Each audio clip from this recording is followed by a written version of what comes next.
What's up, guys? We are here with UFC 324 predictions. We are watching Justin Gaethje versus Paddy Pimblett in the main event, Sean O'Malley, and none other than Song Yadong in the co-main event. Of course, we have to talk about Amanda Nunes and Kayla Harrison being postponed, but that is for later. Right now, let's get into our first fight. Well, actually, before we do that, let's talk about this. We have a little bit of a new layout here. We have the two fighters and their odds and record and last three fights as usual. But we also have the model on the right. And the model, although not very important right now because, well, obviously the model doesn't mean anything to anyone right now. It will be important in a little bit when we go over it. The model will show us who it thinks, using the UFC stats, will be the winner, as well as the method of victory. It will also be telling us some odds as to who should win, and it will give us finishing odds. So will it be a submission and or knockout, or will it be a decision? Now, unfortunately for us, this first fight shows that somebody like Ty Miller, who has never been in the UFC, unfortunately cannot be in the model because he has no statistics, which makes sense in the end. So this first fight is a bad example, but we'll get into it a little bit more when we go into other fights, actually all of the other fights here. So yeah, let's break down Ty Miller though versus Adam Fugitt. Ty Miller, a very fundamental boxer. I think he does a good job staying in his stance, using his range to his advantage, striking very well with his hands. Adam Fugitt, a more well-rounded fighter, but very good striking, can grapple when needed, has gone against a lot of good opponents. But really what this comes down to is that Ty Miller has the physical attributes to pretty easily mog Adam Fugitt in there. And as we've seen against people like Islam Dulatov in the last fight, Adam just can't handle that. And so I'm going with Ty Miller by a second round knockout. I don't think it'll be the first round. I think it'll take a little bit. Well, let's think about this more. Ty Miller always goes to decision. I'm going Ty Miller by decision. That should make a lot more sense. I don't know why I think he'll knock him out. We're going decision, okay? That's that. Although cardio might be a little bit of a thing here. Nonetheless, decision. 30-27. That's what I'm going with. Ty Miller. Moving on. Fights that we semi-care about. Well, maybe not this one. But Ricky Turcios versus Cameron Smotherman. As you can see, the model here on the right, now it has some stuff to go based off of. It likes Cameron in this fight by decision. It thinks that Cameron has a negative 105 odds to win, so a little bit less than his current odds, and finishing odds are even higher here. It thinks this fight is certainly not going to decision, which makes sense because, well, the odds say decision. Why would the model say something else then? All right, so let's break it down here. Ricky Turcios versus Cameron Smotherman. I think it's right in the fact that neither of these guys are really finishers. They always go to decision. They're pretty decent strikers, both of them. Turcios shows pretty decent grappling as well, so we'll keep that in mind there. But really, what this fight comes down to is the fact that whoever loses this probably is cut from the UFC. And really, in my opinion, I think Smotherman needs it more. He's looked pretty bad. He took a short notice fight in June and lost 1 month after his first loss. And I just, he needs it. But Turcios is a little bit more of a veteran here. Ricky does a good job in the grappling as well. I think he could use that to win. And so we're going with him by a decision. Moving on to our second fight, actually third fight now. Wow, almost forgot about the first fight there with Ty Miller and Adam Fugitt. Nonetheless, third fight, we have Josh Hokit versus Denzel Freeman. I really like this fight. I think this is really awesome matchmaking, especially for the heavyweight division. Two, well, we'll call them prospects here, but completely opposite ends of the personality spectrum. Hokit, really Colby Covington-esque performer on the mic. You know how it is. But the odds and the model really like Hokit. Probably because Denzel Freeman has zero statistics for his grappling. based on his one and only UFC fight in November, a couple months ago. I like Hokit as well here. I like him as well. And I think it's mostly because he has very good striking, good power, which I think Freeman can probably keep up with. But he also has good enough grappling that I think he can use that to his advantage and somehow knock down or get down Freeman and then go from there. And in heavyweight, any sort of technical advantage will really lead you straight to the top. And so I'm going with Josh Hokit there. Although I do think Freeman will put up a good fight, and I think the odds should certainly be closer than they are. I mean, 2-1 favor for Hokit. I think Freeman, who has a decent wrestling background, could make this scrappy, could be a good fight to pick an underdog on here. But I'm still going with Hokit nonetheless. Moving on, we have Michael Johnson versus Alexander Hernandez. I mean, resurgences in both of their careers. The model likes Alex by decision pretty heavily, actually. And yeah, I mean, I can agree with that a little bit, right? Alex has shown some improvement in his striking, very patient, and the Chase Super fight, and it paid off in the end. And then he faced Diego Ferreira. That he'd probably get killed if he faced Bruno. But anyway, besides the point. Last fight, no Che card. He did really well for himself and was able to, stifle I will call him a grappler a little bit, a good striker as well in Ferreira. And then Johnson, of course, big win on I believe it was 322. I can't remember. No, it was like 317. The Dustin Poirier Max card, just a terrible card. I don't know how Johnson's on the main card there. I hope they don't give us any fights like that anymore on the main cards of the Paramount cards. But nonetheless, a good fight against Zell Huber, a big underdog, and was able to win. I really think the advantage lies in the person who's going forward, and I think as well that Hernandez could out-grapple Johnson here a little bit, and so I'm going to go with him there. Just Johnson being on the back foot a little bit, although I could see Johnson stepping forward, putting the pressure on, and knocking him out. Of course, that's Johnson's way, but at this point in their careers, I think Hernandez is on the up and Johnson is on the way out just a little bit, although he has made a resurgence. But still, Hernandez should win this, and I think a decision is the right call here as well. Moving on to another fight that I really like. It's Charles Johnson versus Alex Perez. Another person, Alex here, that's kind of on the way out. I honestly, dude, I think he's much older than he really is. I thought he was like 35 because it feels like he's fought everybody, but in reality, he's just lost to everybody here at the top of the division. And this is really Charles Johnson's break here to see, is he truly worthy of being a ranked oh my god, I messed that up bad. A ranked flyweight, not lightweight. The model likes Johnson. I like Johnson as well. I mean, Alex kind of wilts under pressure, and Johnson's good at that, especially when he knows he's losing.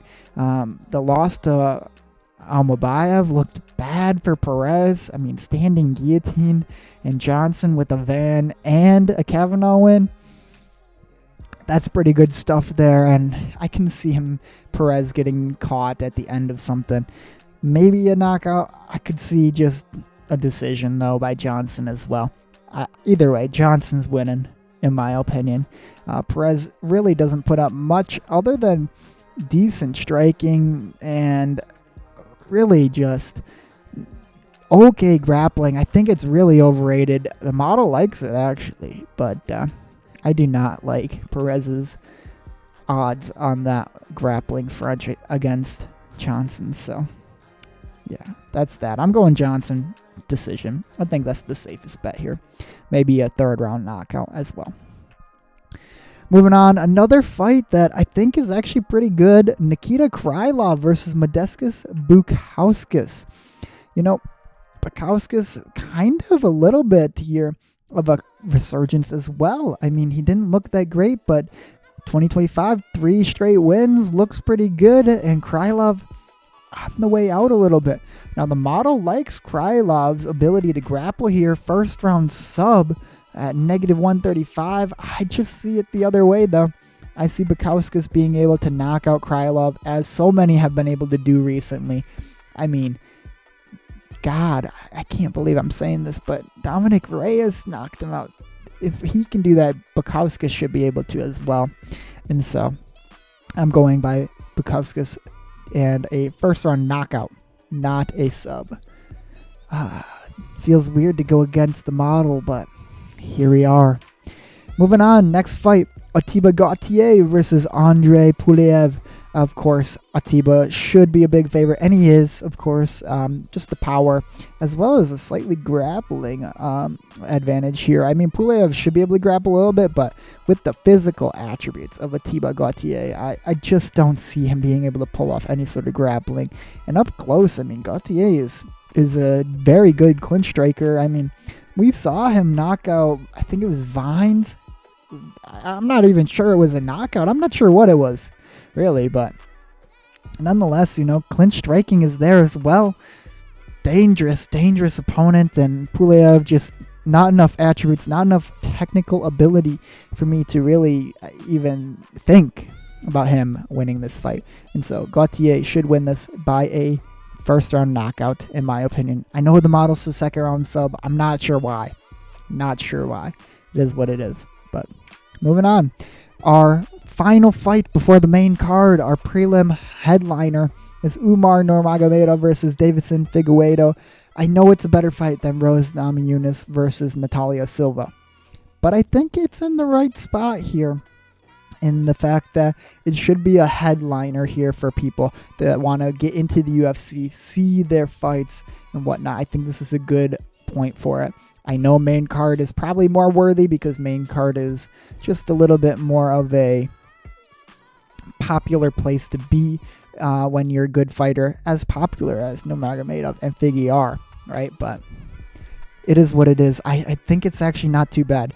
Now, the odds really like Nurmagomedov, even by decision. Finishing the fight, not so much by either person, but I think they're right here that Umar should be able to outstrike and keep the fight at range against Figgy. If it gets close, this is where Figgy could kind of land a power bomb on Umar, who is a little bit chinny, as we've seen.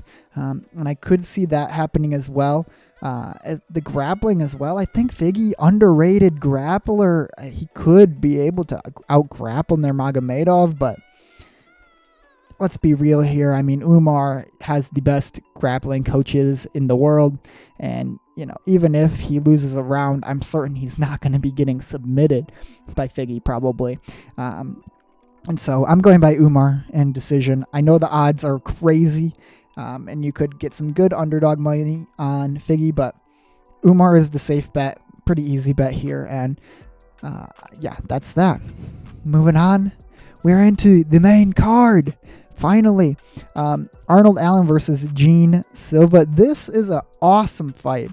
I love it as the opening act to the main card here. And Gene Silva is the favorite. And the model really likes Gene Silva, although barely by decision. Could be a knockout as well. Arnold Allen, man, it's hard to really talk about him because he's been off for so long.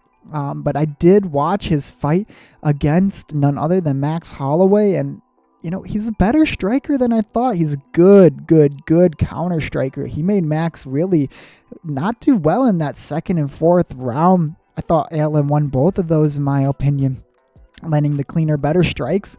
And somebody like Gene, who kind of jumps in and blasts in, Arnold could really make him pay for that, but Max Holloway does not have the same kind of touch of death that Gene Silva does, and Gene is just a lot faster, and off of a long layoff like Arnold Allen has had, I can see Gene Silva just being able to knock the lights out here. I know that Allen could grapple Silva, but Silva honestly showed pretty good grappling against Lopez. I know Lopez had him in top mount and whatnot, but he was able to kind of slither his way out of that position. He got 10-8'd, but he got out, and second round he looked pretty decent until he decided he was just going to throw all crazy strikes. And so I'm going to go with Gene Silva here.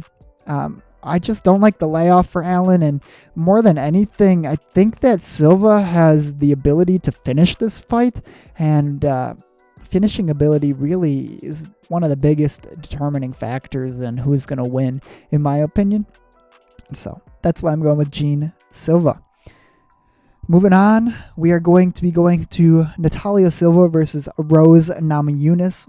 Both good fighters. I think this is a pretty much a decent fight for the women's 115 division. I don't want to say that they're next for the title because of Zhang Weili, but they certainly put themselves in contention, should be fighting at least if it's not the next fight after this one, the next one for a title here. But nonetheless, Natalia Silva, very good striker, has shown good grappling ability as well, and Rose has done the same, but Rose has not looked that great in a lot of her fights. She just barely skirts by. I mean, we see it with like the Jessica Andrade fight the second Jessica Andrade fight, or the second Zhang Weili fight, or even the second Joanna fight. All these rematches, right? All of them are much closer, and just like they're tough to watch because she's like winning parts of them, but it's not super clear. And Silva's done the opposite. Silva has made it very clear that she is a better striker. And in my opinion, I think Silva should be able to lose this fight because of that. And it's because she has not faced adversity that Rose has faced. They're both, in my opinion, around the same level of striking, but the grappling of Rose has been shown to be pretty decent. I mean, she used it in her last fight a little bit. I just think Silva hasn't been in there with somebody of the championship caliber that Rose is. This is more so from the heart, because I can't see Rose losing, but I think Rose should be able to win this, although the skills probably lean towards Silva. The experience here is just something that Natalia Silva can't match with Rose's experience in the octagon as a champion. Moving on to our favorite heavyweight fight of the night. It is Waldo Cortes Acosta versus Derrick Lewis. Now, the model likes Waldo via a third round sub. I don't know what it's thinking there, but it likes that. I'm just thinking this is going to be a knockout no matter what. Waldo, really decent striking. He won 4 out of 5 fights in 2025. I mean, you can see on the record 1, 2, 3 fights since August. 2 fights in November. Granted, they were the opposite sides of the month, but still, Waldo being very active. Derrick Lewis, on the other hand, 1 fight a year as usual. And, of course, a 30-second fight against the mammoth of a human in Taliesin Teixeira. I like that stoppage, by the way. I do. Nonetheless, I want to talk about this fight. Waldo, a very good striker. Not the best grappler, but really, he can use it if he needs to. And Derrick Lewis, obviously, knockout king. Grappling, not really something he worries about ever. Gelton Almeida is really the only one to be able to hold him down like that, but otherwise, he just kind of stands up, and I think that would happen the same if Waldo decided he was going to take this fight to the ground. And so, it's up to really who is going to be the first one to get caught. And in my opinion, Waldo or Cortes Acosta should be fast enough to not get caught with any of the strikes that Derrick Lewis has while simultaneously hitting Derrick. And so I'm going with Waldo here. I think Derrick is such a 50-50 fighter. There's no way you should bet on this, but Waldo is a good striker, and he should be able to land the shot first. And as it's been shown against Derrick, if you can hit him first, you can knock him out. So I believe Pavlovich and Tai Tuivasa both showed that. And Waldo kind of reminds me of the same, so I'm going to go with him. Moving on to another fight, the co-main event of the evening, Sean O'Malley versus Song Yadong. I love this fight. I mean, it is a outside range technical striker in Sean O'Malley who has the power in his hands as well, and feet. You know, we talk about kicking as well with Sean. And then there's people like Song Yadong, who is more of an inside brawler here and can also grapple a little bit if needed. I would think Sean O'Malley wouldn't be a grappler, let me rephrase. I would think Song Yadong wouldn't grapple against Sean, but if needed, he could. And that is something they talked about in the pre-fight stuff with Song Yadong. He did say he's been working on his grappling, so that could be a path to victory for him. But I don't see any way that Song Yadong is good enough at grappling to take down Sean O'Malley. I mean, Sean, although he lost both fights to Merab, showed pretty decent takedown defense. 8 rounds he went with Merab, and he stuffed a lot of those takedowns and at least didn't let him get laid on. And somebody like Song Yadong is nowhere near the level of grappling and cardio that Merab is. And so, yeah. I'm going to go with Sean O'Malley, man. I'm going with Sean. I know he lost to Merab twice, but he's a really good striker. He should be able to keep this at range. He's smart about his kicks. Really, Song Yadong has to get inside, and I don't think Sean O'Malley is that bad at striking that he will let himself get caught once in this fight. I mean, it is a 3-rounder, so with only 15 minutes, Song Yadong has to find the strike to knock O'Malley out, really, in order to win, because he's not winning a decision in the striking, in my opinion. And because of that, I think Sean can stay safe, win that pretty easily by a decision. And finally, we are on to the main event. Justin Gaethje versus Paddy Pimblett. And Paddy is a good fighter, but man, he really has just randomly come out of nowhere, in my opinion, in this division. He fought Michael Chandler, and now he's up for an interim title shot. Now, I understand that this is mostly because he's a big star, but it's still a little bit concerning that Arman's getting passed over. And Justin Gaethje, on the other hand, kind of a similar situation where, he lost Max Holloway, beat Dustin Poirier, but, does he really deserve a fight? He beat Fiziev. I don't know. Nonetheless, about deserving a title fight or not, either of these men are good lightweights, and really, this is a good fight for either of them to win in order to prove they should be facing the top elite of that division. The model likes Paddy by first round KO. I actually don't think that's terrible, but really what this fight comes down to is Justin Gaethje able to land that strike on Paddy, because I think Paddy should be able to have the ability to kick and teep at range and, get inside when needed on Justin, that Justin won't be able to win those exchanges like that. Paddy is really big for the division. I mean, he was huge against Chandler. Now, everyone looks huge against Chandler, but Justin didn't look that big, and Paddy should be able to do the same thing to Justin here. Justin, on the other hand, not that great, in my opinion, in his last outing against Fiziev. Got taken down, though it was kind of a surprise takedown, so can't really blame him on that, but it is just not looking good for Justin, and I just like Paddy more, in my opinion. I think his grappling is better than people talk about it, and number 2, I think that his striking is actually might be better than Gaethje's. Now, I say that with a grain of salt because, it's like saying that Khabib's striking is better than Conor's. It's just not true. But when you factor in the grappling, Khabib's able to land overhands on Conor like that. And I think the same way about Pimblett, that his striking is not that good, but I think it's more effective because of his grappling, and that Gaethje just can't win that way in a fight. And so that's why I'm going with Paddy. I also The Jordan Levitt fight really sold it for me, that Paddy was able to go from kind of the back. Often it was a weird clinch position, but he's able to roll with it a little bit and somehow get Levitt's arm into the body triangle. I mean, that is high level stuff, getting an arm stuck like that. And that is not something Justin Gaethje has shown, that he has any sort of BJJ abilities like that.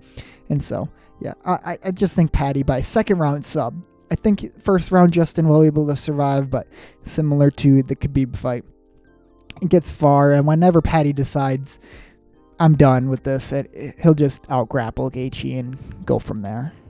Not as dominantly as Khabib. Let me make that clear. But it will happen that way. Moving on, we talked a lot about the model. I just want to kind of give some visualizations on it. So we have our grappling and striking scores on the left graph, and then on the right graph, we have our finish potential and durability. Let's just kind of go over it a little bit closer here. We have our grappling and striking scores. You can see somebody like Ateba Gautier, Umar Nurmagomedov, Kayla Harrison, Amanda Nunes, which, of course, that fight got scrapped.